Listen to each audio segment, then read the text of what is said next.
Hello दोस्तों, मैं अमृत आप सभी का एक बार फिर से स्वागत करता हूं आपके इस यूट्यूब चैनल पर। तो दोस्तों, आज की इस वीडियो में हम लोग बात करने वाले हैं उत्तर प्रदेश अधीनस्थ सेवा चयन आयोग के बारे में, जिसका विज्ञापन संख्या 4/2022 है। दोस्तों, आज की इस वीडियो में हम लोग बात करने वाले हैं प्रीलिमिनरी एलिजिबिलिटी टेस्ट के बारे में, जिसे हम लोग पीईटी भी कहते हैं।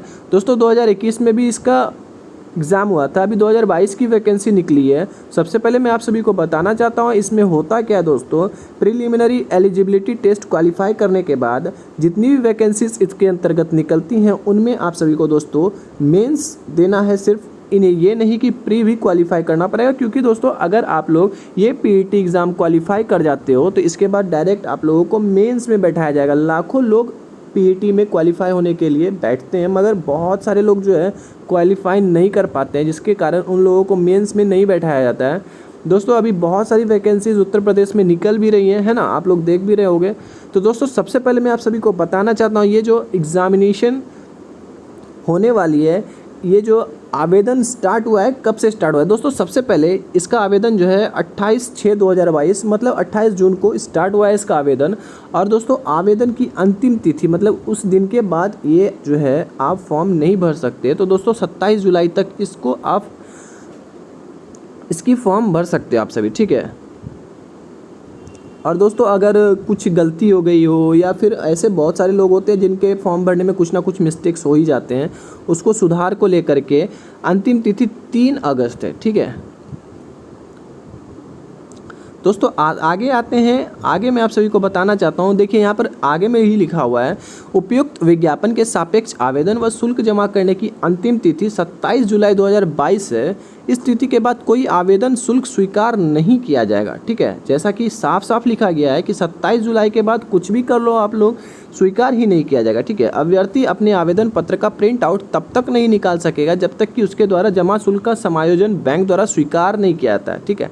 मतलब कि आप लोग अगर चाहते हो कि मैं प्रिंट आउट ले लूँ तो प्रिंट आउट भी नहीं ले सकते हो। क्यों?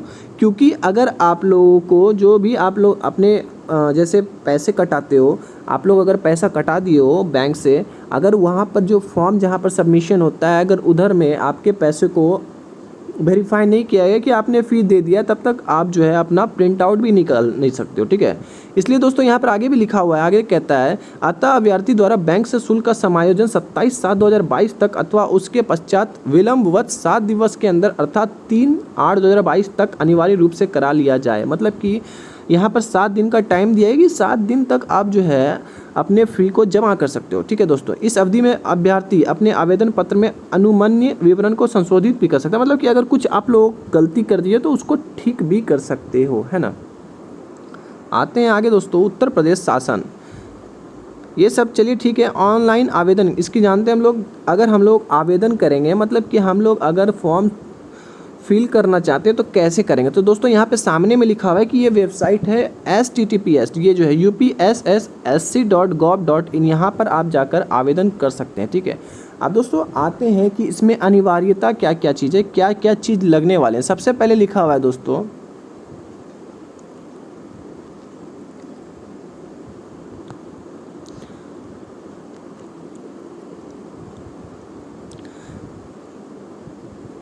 देखिए दोस्तों, पहले जो लिखा हुआ है पीईटी जो है, ये पीईटी 2021 में जिन्होंने पीईटी दिया था, जो कि 28/10/2021 को घोषित किया गया था, जो कि 1 वर्ष की अवधि मतलब कि 1 साल के लिए जो पीईटी एग्ज़ाम्स होते हैं, पीईटी एग्ज़ाम्स जो होते हैं 1 साल तक प्रभावी रहते हैं, ठीक है। जैसे कि 28/10/2021 को हुआ था, अब ये जो है 27/10/2022 तक ही वैलिड रहेंगे। अतः आयोग द्वारा विभिन्न पदों के सापेक्ष, मतलब जितने भी ये होते हैं ना, उसको हर साल कराते हैं। ये जो पीईटी होते हैं हर साल होते हैं, ठीक है। अब दोस्तों, इसमें जो पद हैं, कौन कौन से पद आने वाले हैं, जैसे कि कौन कौन से, ग्रुप बी, ग्रुप सी, ऐसे बहुत सारे भर्ती होने वाले हैं जिससे कि हो जाएंगे, ठीक है।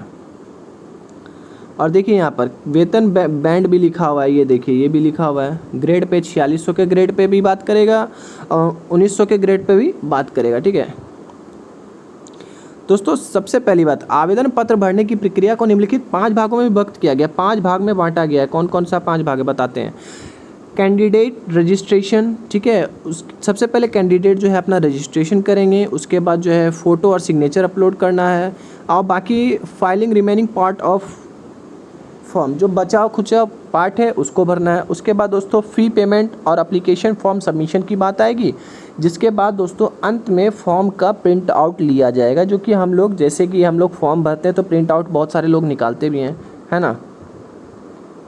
दोस्तों कैंडिडेट रजिस्ट्रेशन कैसे करते हैं, यहाँ पे लिखा हुआ है दोस्तों रजिस्ट्रेशन पेज के पर नीचे की ओर इंटर वेरिफिकेशन कोड भी करना पड़ेगा दोस्तों। अगर आप सभी चाहते हैं कि डुप्लीकेट रजिस्ट्रेशन स्लिप भी निकाल सकते हैं वहाँ से। फ़ोटो किस तरह का फ़ोटो अपलोड होने वाला है दोस्तों बताता हूँ मैं। चेहरे की छवि स्पष्ट दिखना, लेकिन जो भी चेहरा है तो सही बात है ना, चेहरा स्पष्ट दिखेगा तभी तो आप लोगों को वेरीफाई किया जाएगा एग्जाम देने जाओगे तो। टुड्डी से शिखर तक साफ दिखता हो, चेहरे के दोनों किनारे जैसे कि कान होते हैं ना, ये सभी कान, ये पूरा अच्छी तरीके से कान दिखाई देना चाहिए। चश्मा पहनने की स्थिति में आंखें साफ दिखनी चाहिए, और जो चश्मा का जो शीशा होता है रंगीन नहीं होना चाहिए, ठीक है। कैमरे पर नज़र सीधी हो, ठीक है। आंखें खुली होनी चाहिए, मुंह बंद नहीं है। ये मतलब ये नहीं, ऐसा नहीं कि पाउट दे रहे हैं सेल्फी प्लीज़, ऐसा कुछ नहीं है, ठीक है। सफ़ेद या हल्के ग्रे रंग की सादी पृष्ठभूमि, मतलब कि बैकग्राउंड जो होगा या सफ़ेद होगा या फिर हल्के सादे रंग की होनी चाहिए, ठीक है। और दोस्तों सबसे अहम बात, फ़ोटो जो है फ़ोटो 3.5 सेंटीमीटर से 4.5 सेंटीमीटर, मतलब कि 3.5 सेंटीमीटर लंबा, 3.5 सेंटीमीटर चौड़ा, 4.5 सेंटीमीटर लंबा होना चाहिए, ठीक है। और 70% भाग चेहरे का फ़ोटो जो है ना, फ़ोटो चेहरे से आच्छादित होना चाहिए, मतलब कि चेहरा रहना चाहिए, ज़्यादातर फ़ोटो में चेहरा ही होना चाहिए। दोस्तों यहाँ पर लिखा हुआ है JPEG या फिर JPG फॉर्म में जो है अपना फ़ोटो अपलोड कर सकते हो, ठीक है। और फाइल का आकार जो है 50 KB होना चाहिए, है ना। और हम लोग बात करते हैं सिग्नेचर की, तो 3.5 सेंटीमीटर से 1.5 सेंटीमीटर चौड़ा होना चाहिए। हिंदी अंग्रेजी जिसमें भी लिखना है आप लिख सकते हो, कैपिटल लेटर में नहीं लिख सकते। उसके बाद कंटिन्यू का बटन दबाना है ना। उसके बाद आते हैं मेन बात पर। दोस्तों देखिए सबसे बहुत ज़रूरी बात ये जो रहती है ना कि फ़ी कितना देना है। देखिए सबसे पहली बात, जनरल लोग जो हैं ये उनका 160 रुपया लगता है, टोटल नहीं लगता है। 160 रुपया आवेदन शुल्क है और प्रक्रिया शुल्क 25 रुपया, बोले तो ओवरऑल 185 रुपया लगता है। OBC का भी 185 रुपया लगता है, अनुसूचित जाति का 95, अनुसूचित जनजाति का 95, और विकलांग जन मतलब कि जो कि हैंडीकैप लोग होते हैं उनको 25 रुपीज़ लगते हैं, ठीक है। वैसे दोस्तों जो लोग यूपी के बाहर से हैं उन लोगों को भी 185 लगेगा। और एक बात और दोस्तों, वे सभी जो हैं जनरल कैटेगरी में कैटेगराइज्ड होंगे, ठीक है।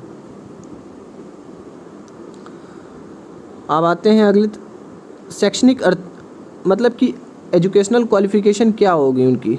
दोस्तों हाई स्कूल या फिर उसके बराबर की या फिर उससे उच्च शिक्षा अर्हता धारित करने वाले अभ्यर्थी आवेदन कर सकते हैं, ठीक है। हाई स्कूल +2 वाले, ठीक है। आयु सीमा दोस्तों क्या है, आयु सीमा क्या है, 18 वर्ष न्यूनतम 18 वर्ष होनी चाहिए, ठीक है। और न्यूनतम के अलावा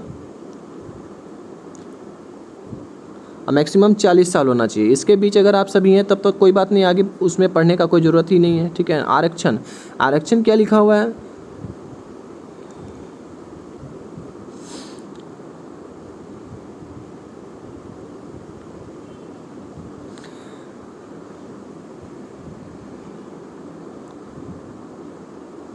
दोस्तों और सबसे ज़रूरी बात, पीईटी की वैलिडेशन कितने वर्ष के लिए रहेगी, 1 साल के लिए रहेगी मात्र। आप जो पीईटी एग्ज़ाम दोगे उसका जो मार्कशीट रहेगा, मार्कशीट का वैलिडिटी मात्र 1 वर्ष रहेगा, ठीक है। आते हैं अगले पॉइंट की तरफ, अगला पॉइंट। दोस्तों यहाँ पे लिखा, आवेदन पत्र में जन्म तिथि ना उल्लेख करने की स्थिति में आप लोगों का अभ्यर्थन जो है निरस्त कर दिया जाएगा, है ना। और भी बहुत सारी बातें हैं। EWS को 10% मिलेगा, लेकिन सिर्फ यूपी वालों को, बाहर वालों को नहीं मिलेगा, है ना।